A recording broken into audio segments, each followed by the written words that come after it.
The national chairman of the NDC is my guest tonight on the show here on PM Express. There are a host of things that we can talk to him about.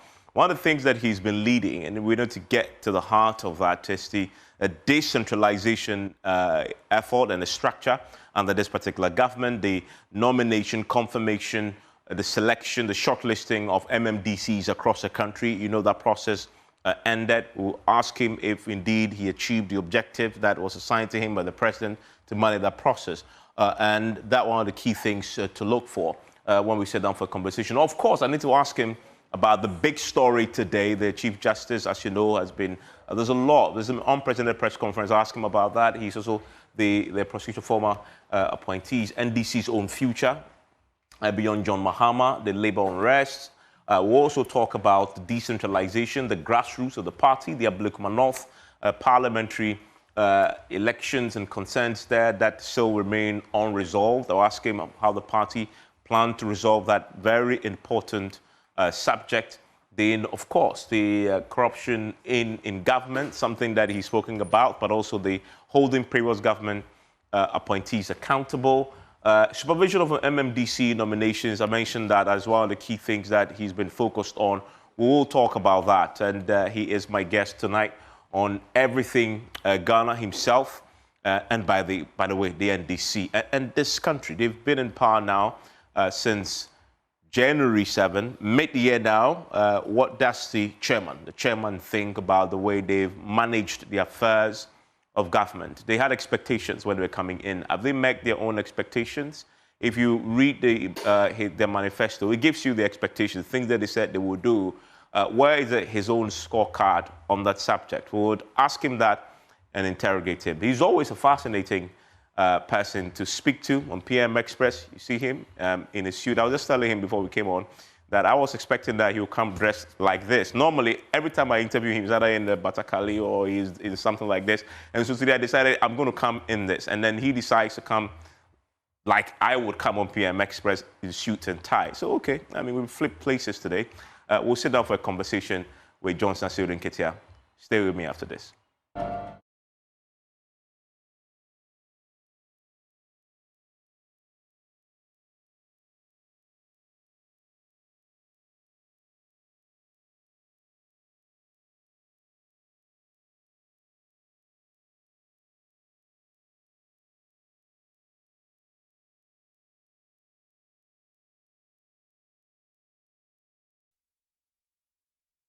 And thank you very much for staying with us here on PM Express. On the evening when the unprecedented press conference happened, we have the national chairman of the NDC with us. And I'm fascinated anytime I have him on the show because of he's very witty. He's probably the most witty individual you can have on any show when you're interviewed. You have to be very, very alert. And I'm delighted that he joins me again. There's so much to talk about in the last 6 months since they've been in power.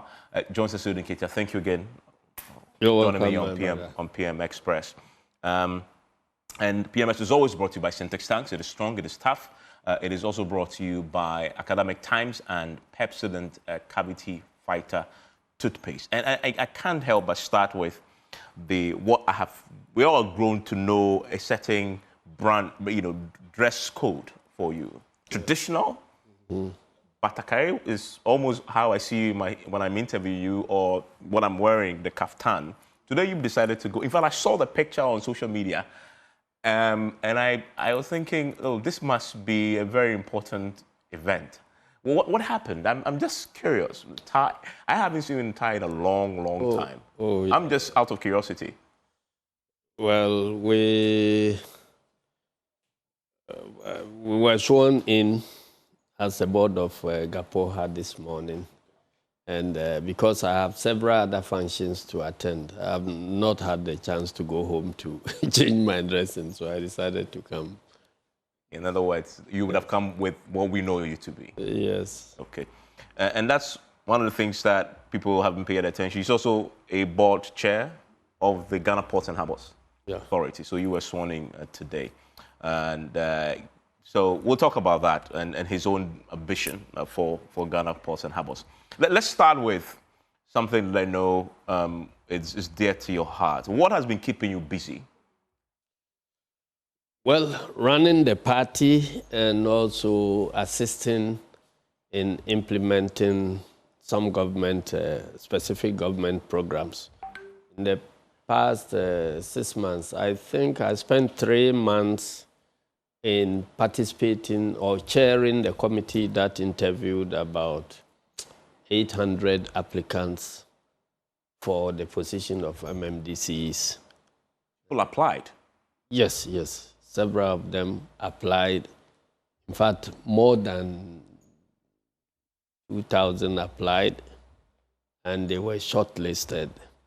They were screened to about 800 plus, and we had to conduct face-to-face interview before the 800.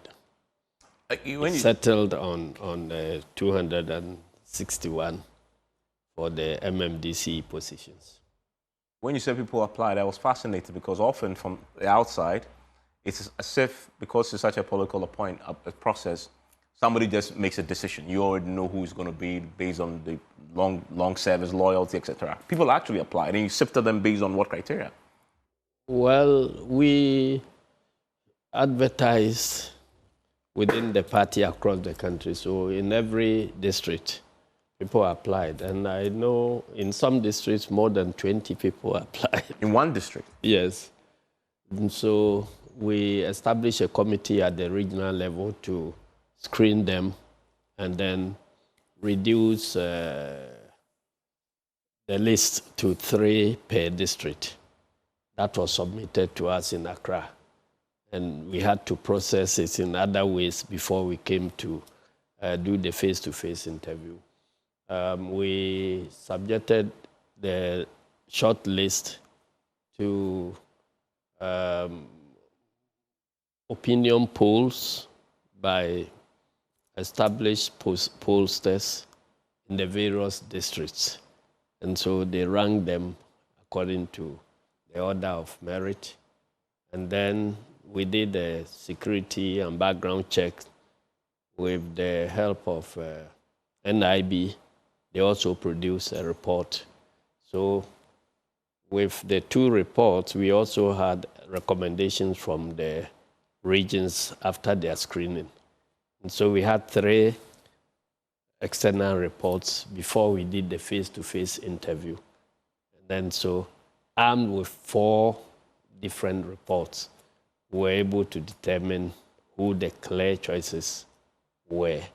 And I'm happy that so far the approval process seemed to have vindicated our choices. More than 60% of our nominees were approved with 100%. Endorsement of 100% by the assemblies. So far, the rejection rate is less than 2%. That's a very thorough process. Is that how you've always done it? No, this is the first time we are applying this process. What changed? Well, when you do the same thing over the years, out of experience, you can add improvements. I've been in this process. This is about my 3rd or 4th time involving myself in this selection. So this year, I felt that, and the president had indicated that this may be the last time that we will be doing nominations from the presidency. And so, and judging from what happened with our colleagues 4 years ago, I mean, the approval processes of the president's nominees during the MPP era, in my view, contributed significantly to their defeat. It was violent in certain situations. People were imposed on the assemblies, and doors were shut. MPs were thrown out, and so on. People with dissenting views were not allowed to participate, and so on. And it brought some problems in their parties at the district level. So I thought that we should try and avoid such a situation. So that's how come we designed such a thorough process. And at the end of the day, we are very satisfied with the outcome of the process. So far, all of the districts have now been occupied, or do you still have places you want to fill? There are a few. We have done our screening for all the 261. There are a few, I think about 2 have not been announced yet. That is from the presidency. When we finish our work, give it to the presidency. They have to take opinion on whether to accept our results or not, whether to tamper with it and so on. So we have finished the 261.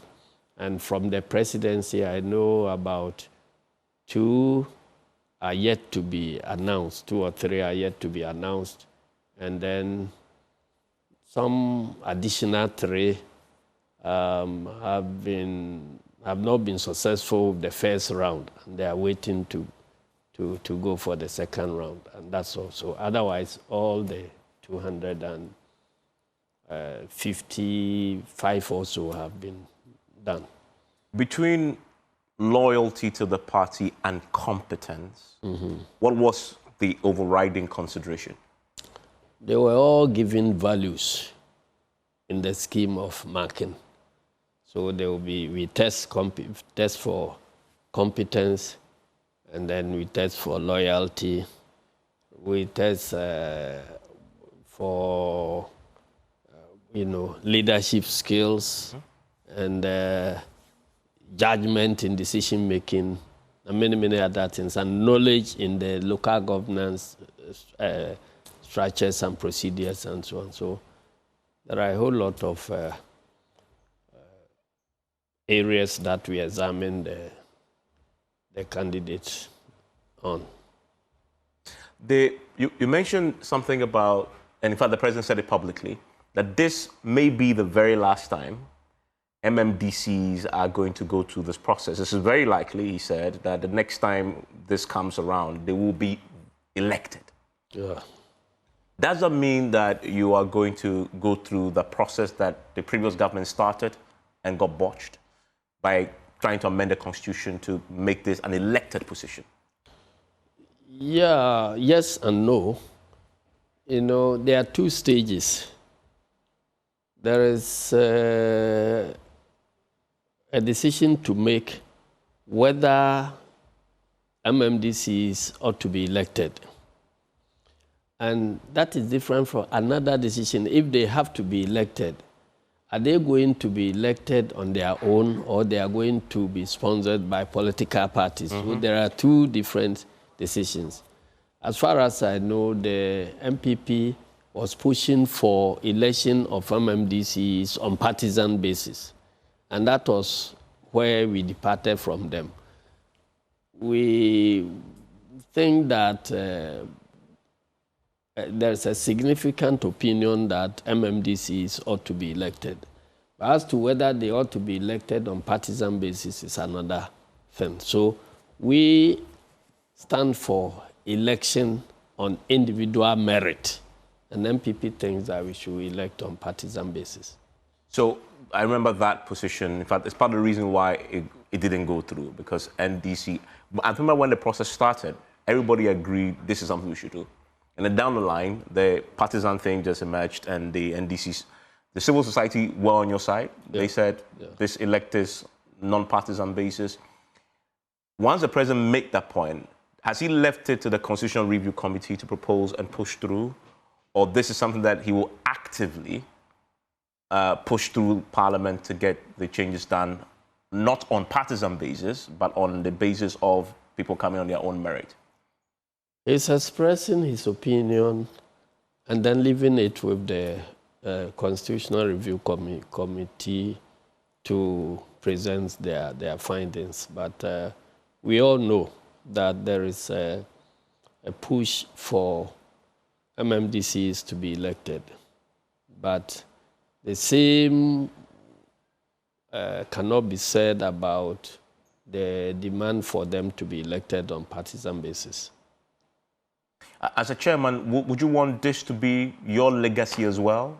That power that you have superintended, as you mentioned, over so many years, is it under your watch that power got taken away? No, it's not a pleasant activity trying to make a choice among party people as to who should be a DCE. For instance, I spoke to you about districts where more than 20 people applied. Whatever be the case, the position is one. You are going to make just one choice. You must have made enemies. After that, you have 19 problems to solve. You know, so you are better off, allowing them to go and contest, and then the winner is sworn in.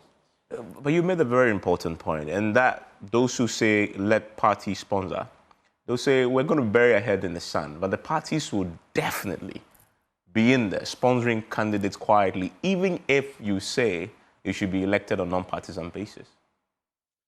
You see, there is one thing, people contesting on their own merit, even though they may be party people. Okay, that is what we know happens now. If I go to contest Sekwa, Boso electoral area to Tiny District Assembly, everybody knows that I'm a national chairman of NDC. So if I win, NDC will claim to have won. But I'm not being sponsored by the NDC. If you say NDCs should sponsor, it comes with costs, it comes with many other implications. And in the course of doing my work, I have to satisfy my partisan constituency instead of the whole community and with all the implications. So I think we are better off getting the elections than even if, parties will wish the candidates aligned to their cause will win and so on. It is not the same thing as the party sponsoring the candidate. The president, when he met the confirmed MMDCs, also indicated that this time it's not going to be business as usual. You're going to be measured by very clear KPIs, and if you don't deliver, you would either lose your job or get reprimanded. In fact, beyond that, he also talked about an asset declaration, which he's given them a deadline to meet. But the KPIs, considering that these are party loyalists, many of them have served the party at different levels. They've paid their dues to the party. I'm not talking about monetary terms, but they're sacrificed. And they will see this as a just reward for the work they've done over the years.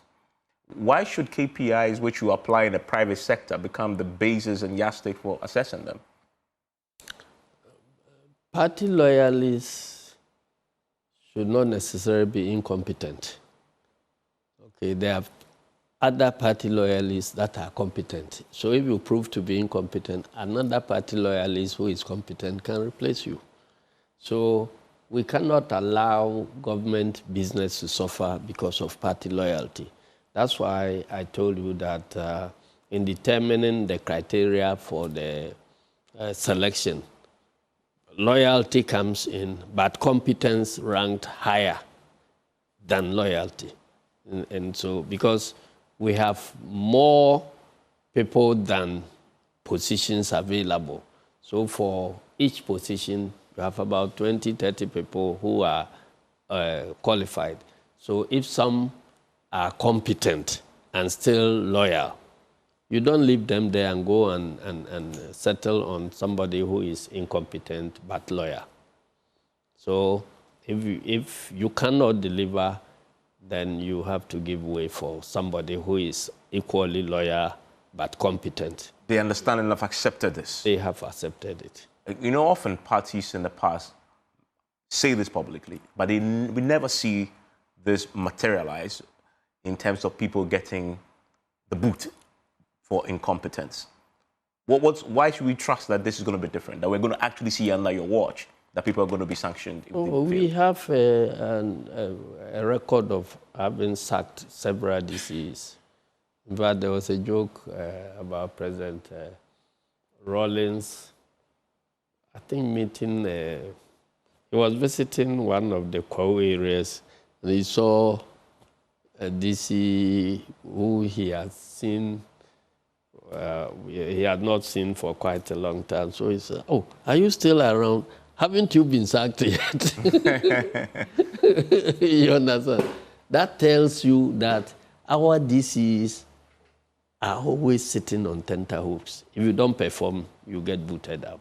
So we have that record, and we are going to continue with that record. Let's talk about the party in government. Mm-hmm.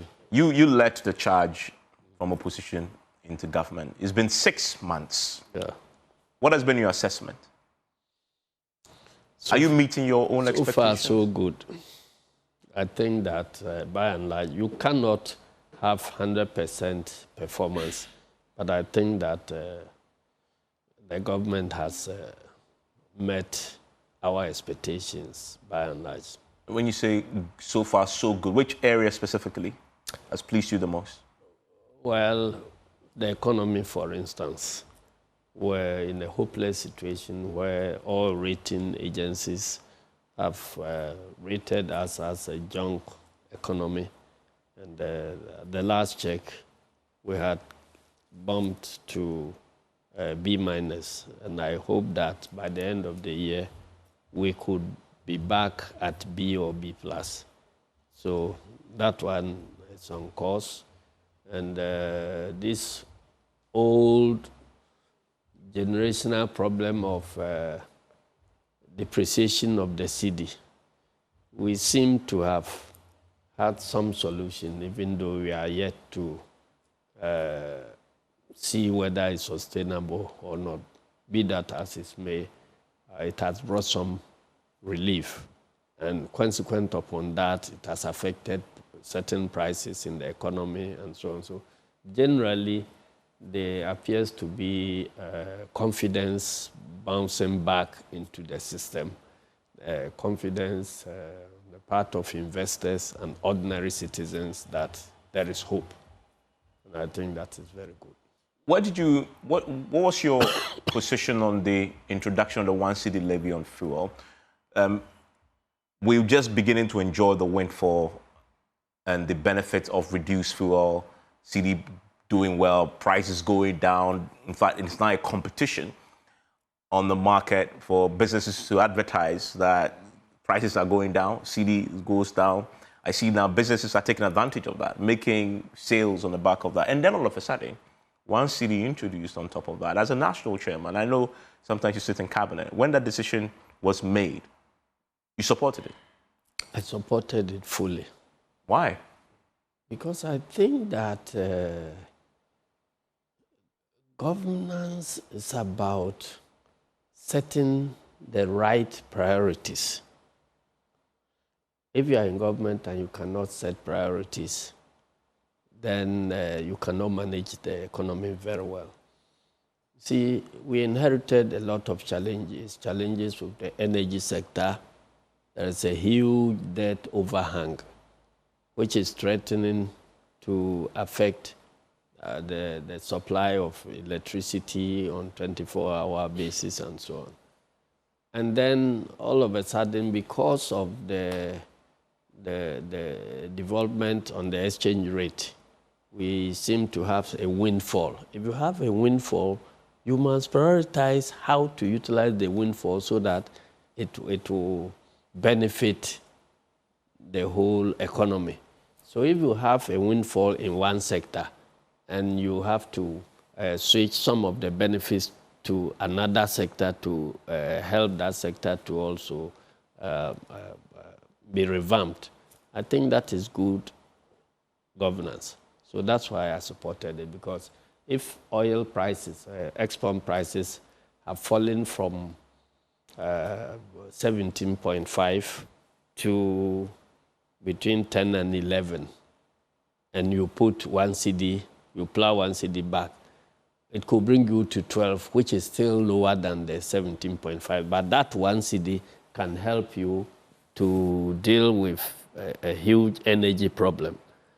Okay, so if you don't do that and you allow all the windfall to be enjoyed by the same citizens, while the following day the lights go off, the same people who will be benefiting from this windfall will suffer more than if you had plowed that 1 cedi to address the problem with the light. So I supported it fully.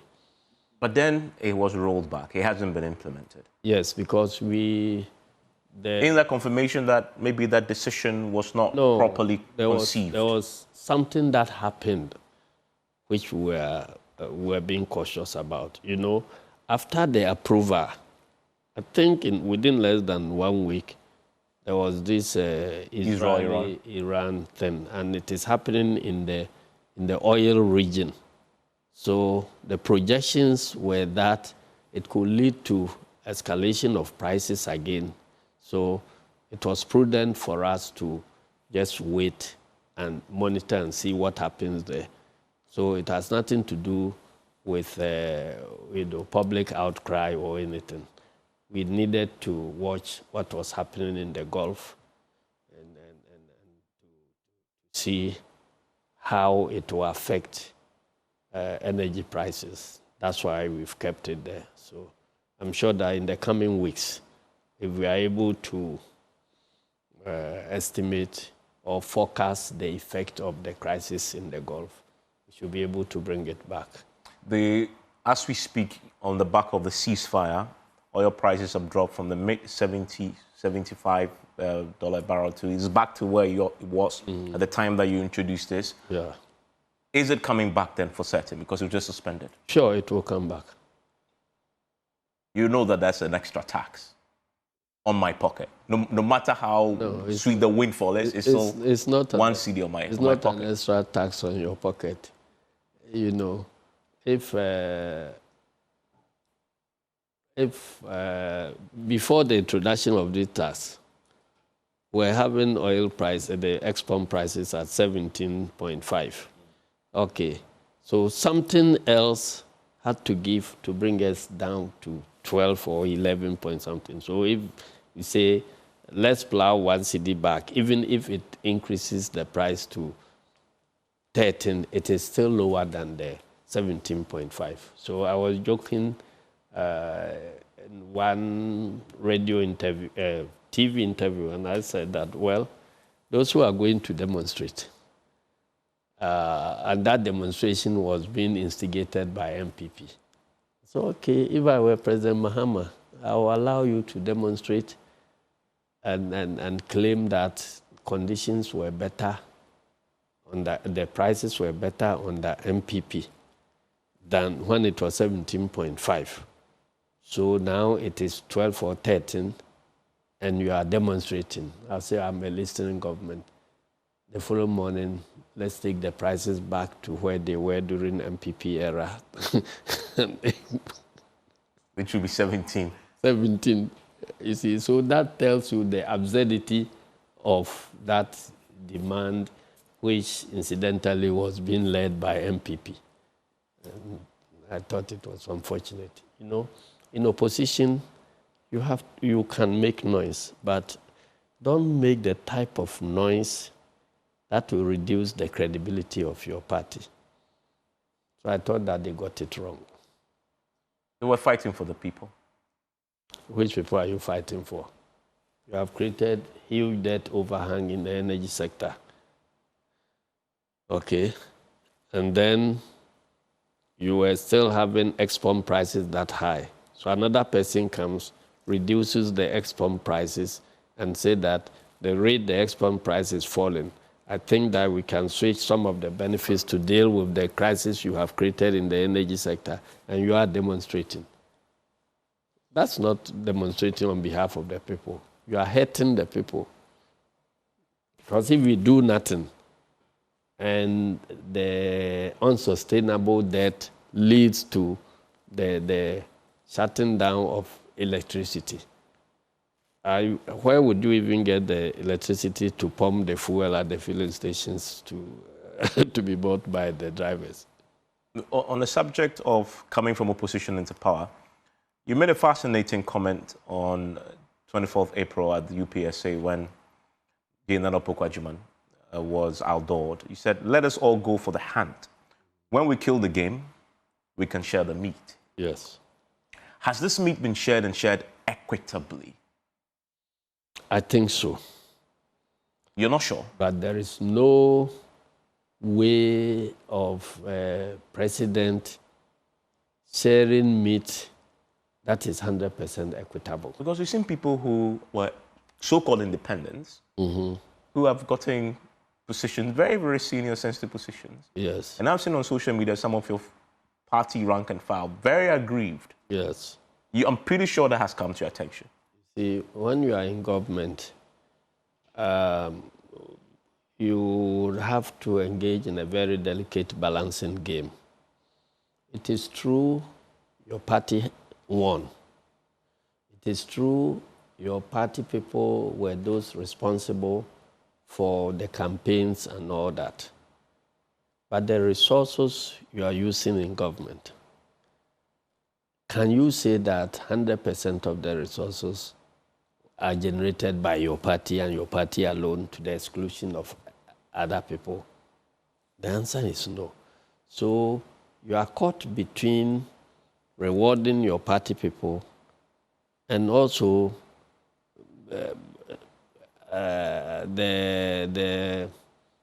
responsibility of making sure that citizens who may not be your party members, who are also taxpayers, will also benefit. So there is a delicate balancing game, and it cannot be 100% your party people. Fascinating point.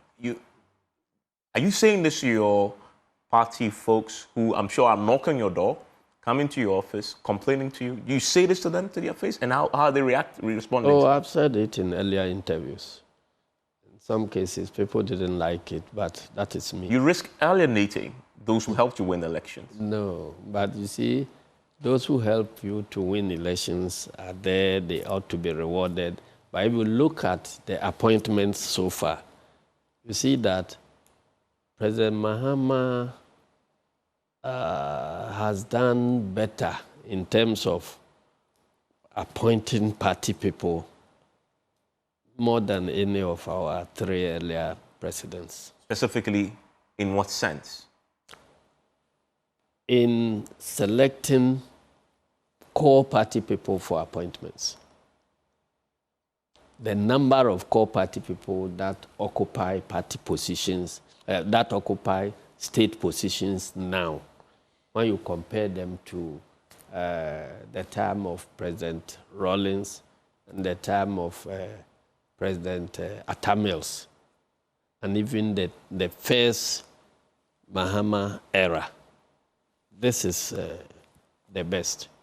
Because as I sit here, one of the things we are grappling with is finding ways of filling vacancies created by the appointments within the party structure. Within the parties, this is not in government, this is not public in the public institutions. This is the party. Within the party structure, that is, people having been, if you like, poached from party to government. And so you have to find replacements. So it is so unprecedented. In the past, you have a few of them, and there are processes within the Constitution that can be applied to fill those vacancies. Now, this year is unprecedented in the sense that our rules may require that if the National Youth Organizer, for instance, is appointed as a minister, then you push a deputy National Youth Organizer to become acting National Youth Organizer. But you have a situation where the National Youth Organizer is appointed, the deputy National Youth Organizer is second deputy is appointed. So the youth organization at the headquarters level is completely depleted, and you need to fashion a way of getting new people to operate there. And I'm just using the youth wing as an example. There are other cases where such things exist. And so it's one of the issues we are grappling with, which very soon we'll be able to. But some of these positions are elected positions. Yes. So how are you going to fix that problem? Well, we are in the discussions yet. We will be calling a National Executive Committee meeting to deal with that. But we have a principle, an age-old principle of one man, one position, which we have applied consistently in the past. And it reflects in the vetting for parliamentary primaries. If you are holding a party position and you present yourself to be considered for election in the parliamentary primaries, you have to resign your position in the party before you are approved to participate in the primaries.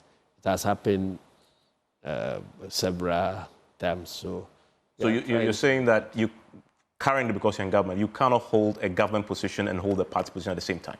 Not government position in a generic sense, but there are certain government positions which will occupy you full time. So you may not be able to function well as a person who is holding party position. For instance, Dr. Manibwama, who used to be, or who is still our director of elections, is now Minister for Defense.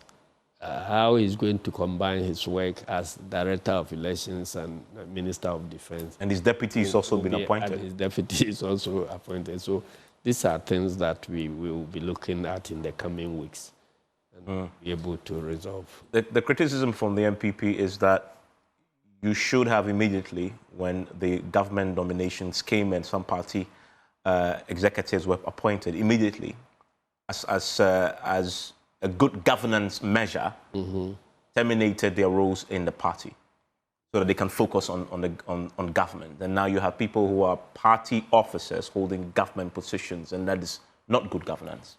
How do you respond to that? That impacts on the running of the party, because invariably they will choose to do state service at the detriment of the party. So if we are suffering, as a party, I don't see how it concerns MPP. And so that's what we are taking steps to address. But the fact that because they are holding government party positions, they cannot function in government, I don't see it anywhere either in the party constitution or in the national constitution. Also, in one of your final rallies in Medina on December 5th, one of the things you said for the first year, that is if you win, I urge all of you to let us focus on resetting the institutions of governance and democracy. Yeah. If we get the institutions right, then any development we undertake will be lasting. Yes. Is that why we are seeing, and at least that is the accusation, that you are resetting even the judiciary? I don't see how it becomes an accusation. It must be a commendation. The judiciary, the executive cannot reset the judiciary. Is it the executive that is resetting the judiciary? When we say state institutions must be reset, we are not implying that it takes the executives to do it. We are implying that we must lead the state to be able to reset institutions, and that is precisely what we are doing. The Constitution is being followed in the resetting, but any role that is reserved for the executive, we are living up to our obligations on that role. And I support the resetting of state institutions that are demonstrably non-performing, because it will be reneging on our responsibilities as a government to just sit idly by when you have opinion polls suggesting, for instance, that 70–80% of Ghanaians have lost trust in the judiciary or in the Electoral Commission or in some other institution. And you say that, I've heard that in democracy you don't touch the judiciary. I've heard that in democracy you don't touch. So who corrects the judiciary? It corrects itself. That is why it is correcting itself. Because the Constitution shows how judiciary corrects itself. The Chief Justice disagrees, at least the suspended Chief Justice. Today, she did an unprecedented press conference, and something she said, quote, "I have also heard several commentaries in the media about how this process was born out of a stated political agenda to remove me and control the judiciary, and that it is a political effort that can only result in a charade of a hearing that is played out."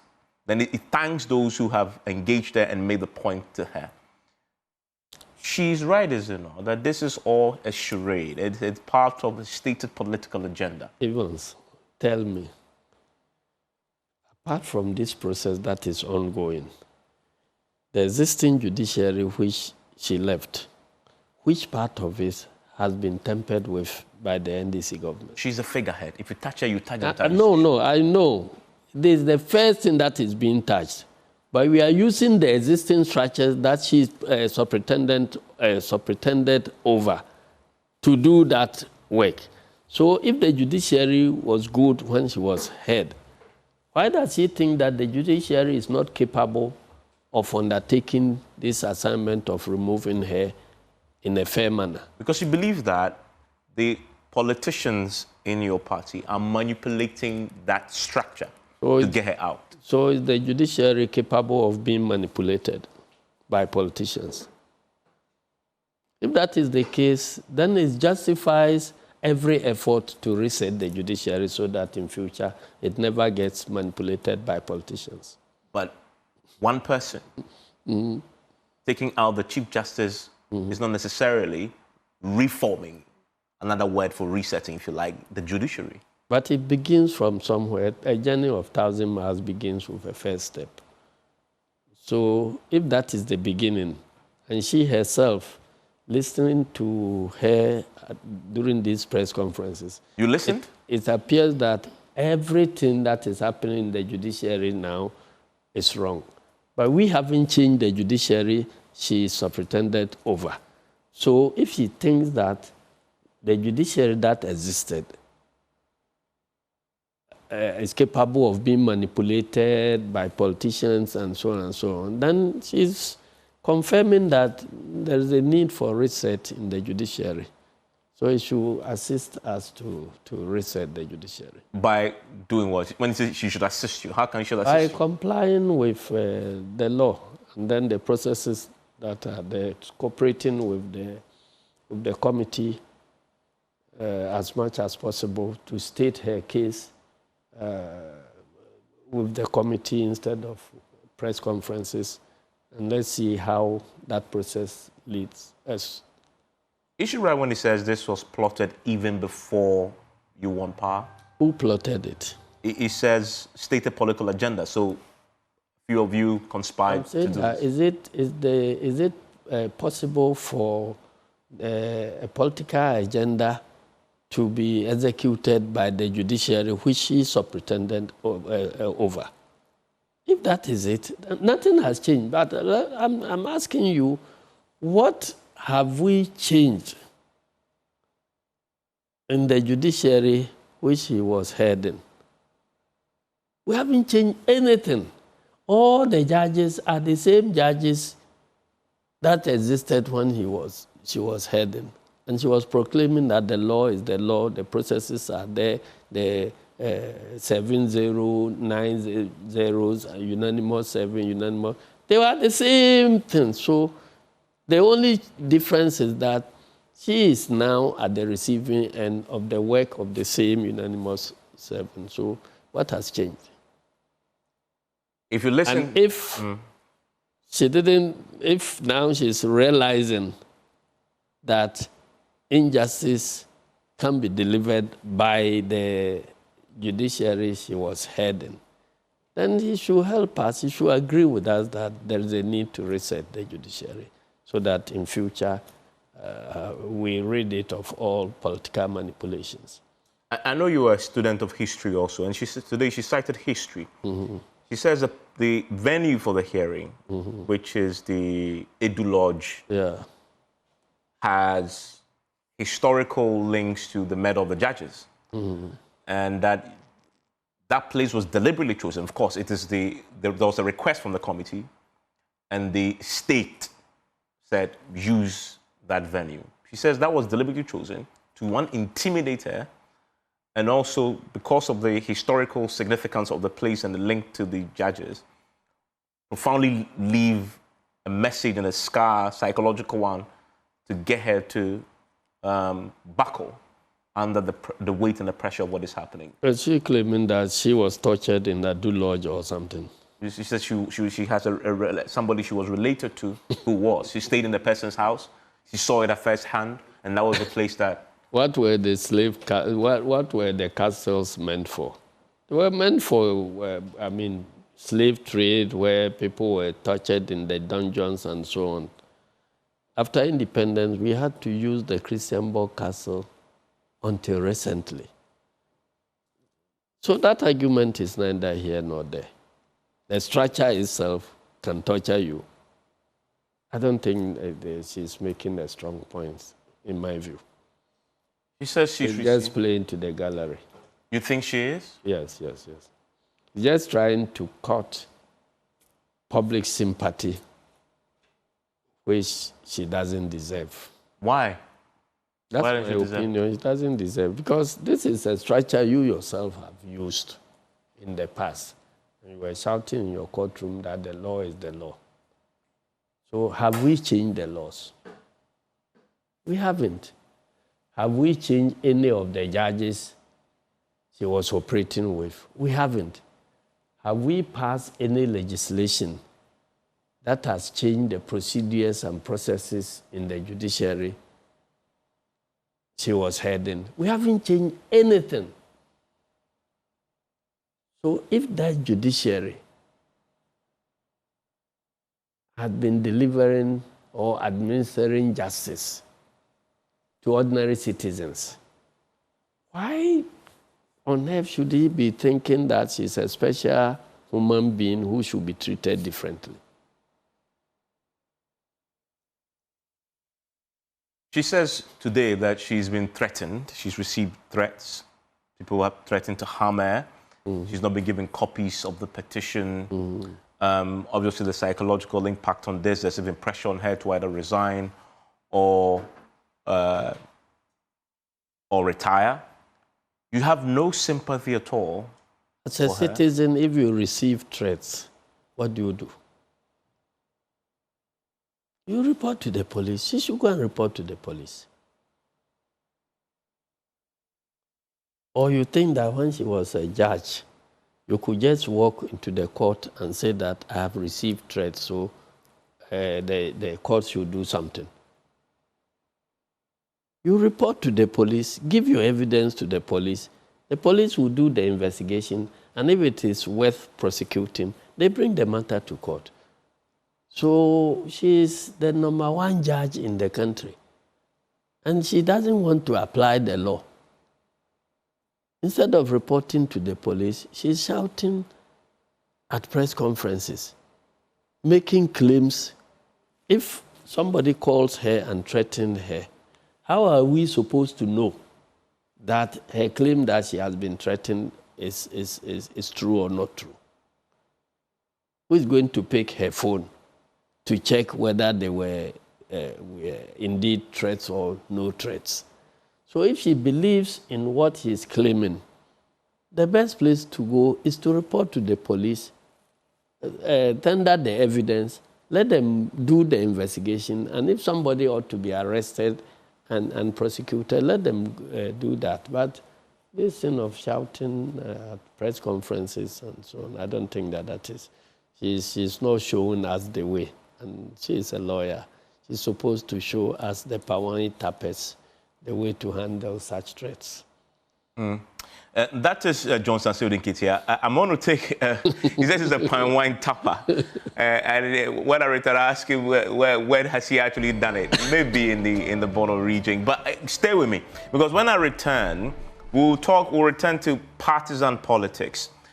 He has something to say about the MPP's internal reorganization and the way they've decided to do things. Why is he talking about the MPP? Is he concerned and worried that the MPP has gotten it right with this reversal of the way they've done their election, starting from the top and climbing, descending to the bottom? And then also, the NDC have a big decision themselves to make. John Mahama, for the very first time since 2000, for a long time. I mean, she's been on the ballot either as a running mate, the president himself.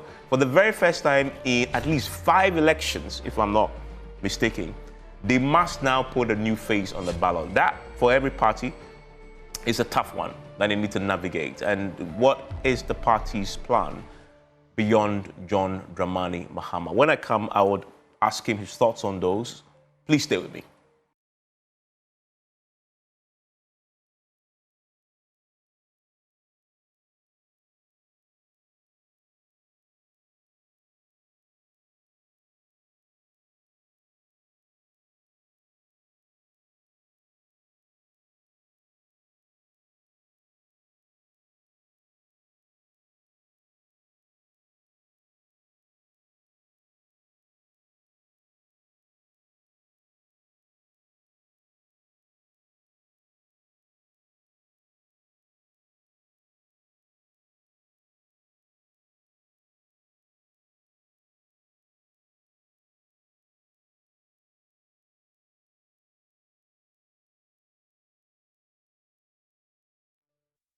And thanks for staying with us on PM Express. My guest is still Johnson Asiedu Nketiah. He's the national chairman of the National Democratic Congress, the NDC.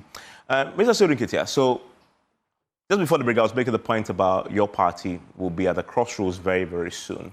For the very first time in a long, long time, I think since after the 2008 elections, John Mahama has either been there or thereabout.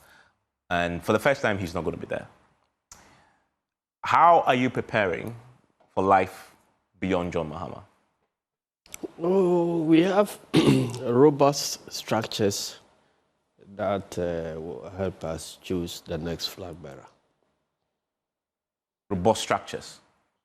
Which structures? Is it the grassroots all the way to the... Yes, the grassroots all the way to the presidential primaries. And we'll get the next flag bearer.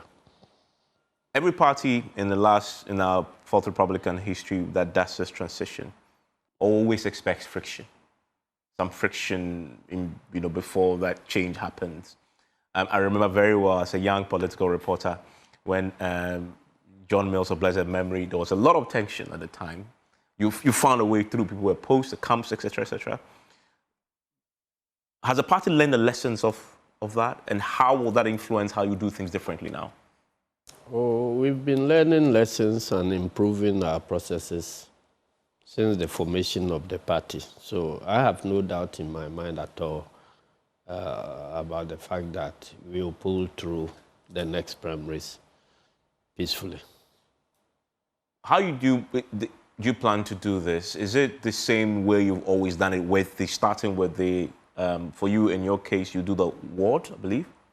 We do the branches. Branches. That is polling station elections to select 9-member executive body for each branch. And the branch is coterminous with a polling area. So that is what MPP called polling station executives. We call them branches. So I think MPP has a 5-member branch also. I don't know, but we have a 9-member branch. So after putting in place all those branches, then we proceed to do constituency elections. And the delegates are the branches who go to constituency to vote. Then we put in place constituency executives. then we move to regional elections, and then to National Congress. So after National Congress, new leadership emerge, and then the new leadership now put in processes to elect a flag bearer. So there was a poll by Global Info Analytics in April, trying to already give a sense of who may emerge in this transition that you're going to get into. And he says that it says 25% in terms of when they actually the most likely, Jane. 2, 20% Haruna Idrisu. 3, 12% Atufor, and then 4, 10% Asiedu Nketiah. I wonder if you saw this with Global Info Analytics. I saw it, but I don't think the basis is right, because you must know who wants to contest first before you go to test how they will perform. I'm not sure they spoke to anybody. They are just testing their grounds without talking to anybody. That's number one. Number two, something that is 3 years, 4 years ahead. I mean, you cannot be predicting what will happen in 4 years and so on. So it's a good exercise, but I don't think it is very, very useful in predicting who emerges as our flag bearer in 2027. You say they must know who wants to contest first. Does Asiedu Nketiah want to contest? We are not there yet. We are not there yet, because we have responsibilities to undertake. And I've always been cautioning that there are certain things you don't do at certain times. For instance, we are trying to put ourselves together as a government to run the country and to discharge our obligations and as deliver on our promises and so on. So immediately after you win elections, if you begin talking about who will be or how you are going to win the next elections, it could mean an insult to the population, because they will take you to mean that, after all, you are not interested in delivering on your promises at all, and that your objective is to win elections and govern. So, having won election, you have achieved your objective. So you are now thinking about achieving the next objective. So it is offensive to the population. And I said the same thing when, after 2020, I think immediately after 2020, Baumia's posters popped up. They started talking about breaking the 8 even when they have not even formed the government. So it created the impression that, what do these people take Ghanaians for? Is it the case that their objective is just to win elections? So they have won one and they must be preparing to win the next one. So what happens to their promises of delivering better life for the citizens and so on? So you need to concentrate on how to deliver on your promises after putting in place your government first. So if you proceed along those lines and you are achieving, results, then I mean, 1 year, 2 years to the election and so on, you begin thinking about how you are going to win the next elections. It's quite reasonable, but I think it is offensive to begin talking about how you are going to win the next election, who is going to lead you into the next election. That's why I've been cautioning. That said, you have another problem of cohesion in the government, if you begin dividing yourselves into campaign groups, how are you going to stick together to govern the country?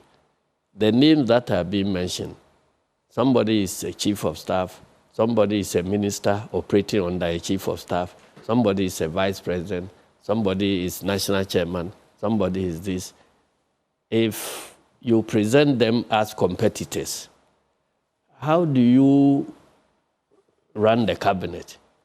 And anything any of them does could easily be construed to mean campaigning for himself or herself. So if a minister who is operating under a chief of staff, you go and pitch the minister against the chief of staff. If the chief of staff gives instructions and the minister claims that the chief of staff is tormenting him, that's why he's saying do this, do that, do that, do that, it can create problems. Or if the minister is undertaking a policy and the chief of staff construed it to mean that if he takes that, we implement that policy, it's going to work against my ambition and so on. There are a whole lot of challenges that could emerge if you prematurely just go out there shouting, I'm going to be this, I'm going to be that, I'm going to be this. That's why I think that it is early days yet. 6 months into the life of a new government, we should not be talking about who replaces President Mahama in 4 years' time. And I note your overriding point is we are not there yet. We are not too early. Yeah. But I also note that you did not rule it out completely. No. No serious politician rules out any position. It's known by, because it is ambition that drives politics. And if you rush to rule things out, you get to a point where you'll be at a corner where you regret having ruled out certain positions. If I want to demonstrate with my own life, to begin with, I never dreamt of going to Parliament. Never? Never. What did you want to do instead?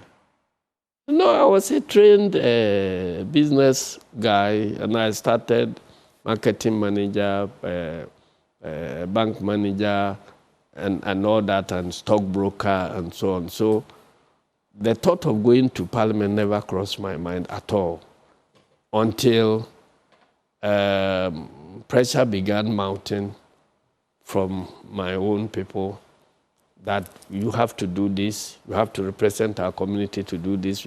Then you say, okay, let me do it for 1 year or 1 term, and then go and do something else. Then you do it, and everybody says you have done it so well that without you, we can't get a good replacement, so continue. That's why some of us found ourselves here as a national chairman of the party. I never planned to go to Parliament at all. I chose a different career path. But circumstances drew me to become a member of Parliament. And even as a member of Parliament, I never thought of becoming a general secretary. So as a member of Parliament, if I had done a press conference to say that, look, I would never be a general secretary in my life, it could have been a hindrance at the point where there was pressure for me to be general secretary. And even as general secretary, it was not in my plan to become national chairman. But circumstances again pushed me to become national chairman. So you don't rule out any other position. Today, if you ask me whether I want to be the General Secretary of United Nations, I would say, well, why not? It's a possibility. So that is why I don't think it is prudent for politicians to be ruling out positions. I mean, talking about that, you mentioned Parliament. It just reminded me that we still have a Blake Manov that is outstanding. Yeah. That must be something that must be on on your top list of concerns? That 6 months on election, after the election, we still don't have an elected member of parliament. Well, what are you doing about it as a chairman? We are having a wrong election management body in place. And so that is a subject of reset in future. Resetting the EC? Sure. What does that mean? It means that bringing it back into an institution that is fit for purpose. The way it is existing now, it's not fit for purpose. Because you cannot have, with all the laws that we have, you cannot still be having an election that will go into a stalemate. There is no anticipation of any stalemate in elections in any of our laws, unless people don't want to do their work well. And so it's a clear case of, negligence or inability to perform its functions. So it's a good reason why the Electoral Commission needs to be reset. And that is not the only issue. Remember, 4 years ago, there was the issue of SAL. A whole constituency went unrepresented for 4 years.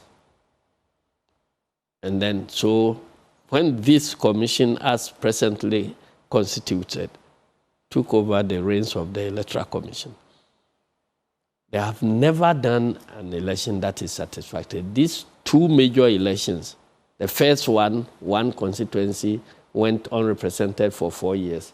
And then their second election is this one. And then with the by-elections, Ayawaso West, Wogon, everything has been removed. So there is overwhelming evidence that this commission is not fit for purpose. And if any serious country will want to maintain this type of electoral commission, then I don't know what the country is about. So there will be a change at the EC leadership? There has to be a change. Jim Mensah must go?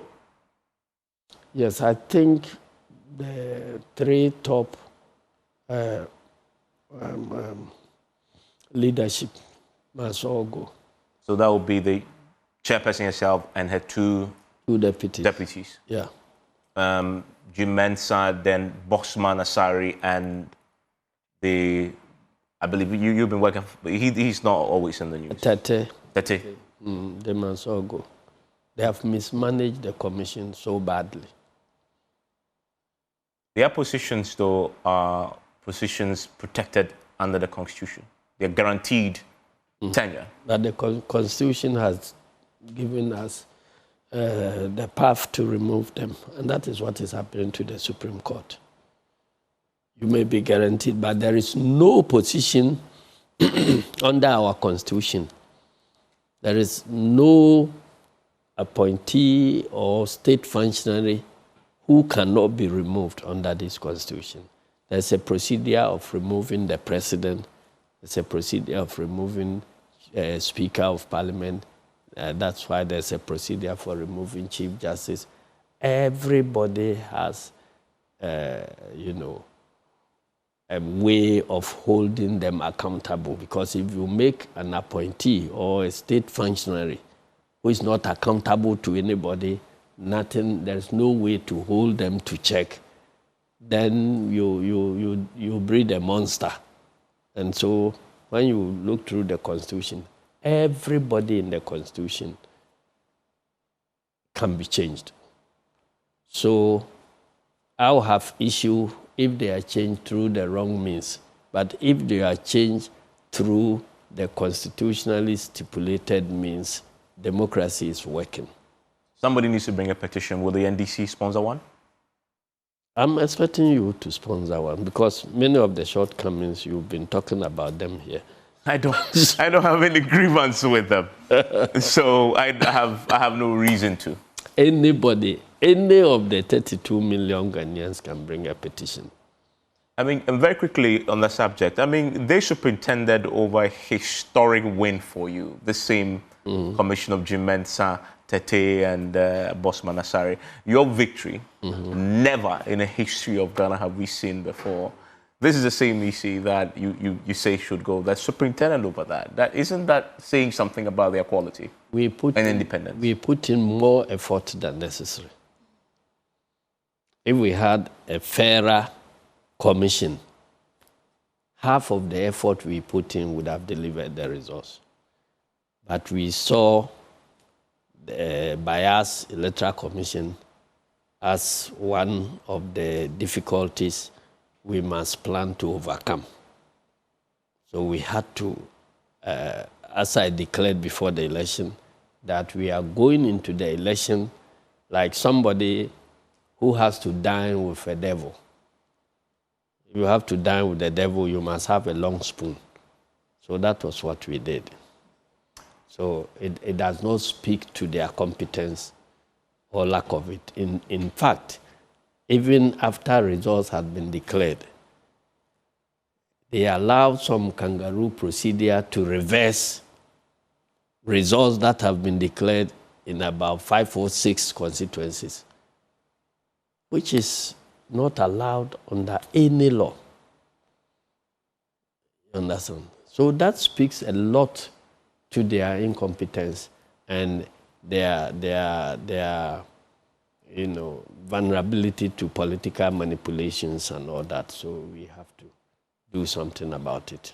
Your friends in the MPP have adopted a very interesting approach to their succession plan. Yes. They are now going to turn the cap over and climb down from the top of the tree. They're going to elect in their presidential as the candidate on 31st of July before they do the rest of the elections from the ground up. I've heard you say that you sort of analyzed it. You haven't, I didn't hear you say categorically it's bad or wrong. You sort of analyzed the strengths and weaknesses. Yes. Having looked back now, had a few days to look at it now, how is that? Because again, you have a stake there because whatever happens to MPP may also be necessarily, be something that you watch. But opponents do that all the time. Watching them do what you're doing, are you worried that this is a part that have got it right and they're going to pose a threat, or you're relaxed that they have it wrong? You see, you are expecting me to compare what I have seen to what I have not seen yet. Okay, one is a proposal yet to be implemented. All we know is moving from the base to the top. And they now think that we must move from the top to the base. They are yet to put it into practice. So you can only do an analysis, the pros and cons. And but the real judgment will come after they've done the implementation. I have been on record to have repeated this old saying that doing the same thing the same way and expecting different results amounts to insanity. But I also am aware that thinking outside the box does not always deliver better results than what you have. Because if something is not broken, you don't fix it. If you want to blame your defeat on the way or the timing of the election of your flag bearer or the sequence of elections within the party, you must have evidence, solid evidence that that is the cause of the problem you are trying to solve. If you don't have that solid evidence and it is somebody's hunch that perhaps it is because of this that we lost, so let's go and deal with it, you may land in a bigger trouble. So, and we've seen the MPP has begun from the base to the top on several occasions. Some have led them into victory, and in other cases have led them into defeat. How to determine whether it is just that process that is responsible for defeat or failure It's a major thing they must consider very well to be able to fix the problem. That this is the problem, so I'm going to solve it. Okay? If you have, toothache, and you go and take the medication for diarrhea or something, you are not likely to solve the problem. So I don't think that, I can't say it will help them or it will not help them, but we live to see what the outcomes will be. Those vying to lead the party, they play their hands already. We've seen them declaring their intention to run. As we speak tonight, there are at least 4 of them who have already said they're going to run. Baumia, Educhum, Brian, Kennedy Japan. I don't know many of them are your friends. Does any one of them instill fear in you? Because you are yet to sort of even indicate who is even interested. But at least you have a fair idea who they are. Does any of them worry you as a threat? Not at all. Not at all? Not even Baumia? No. Not Brian with all the resources he has? No. Kennedy Japan looks very like you in terms of character and posture. Each of them have their challenges. So let's wait and let them make their choice first. Before we come in. You've already analyzed and you are comfortable. Yes. You're comfortable. You take Brian. You know the challenges about Brian.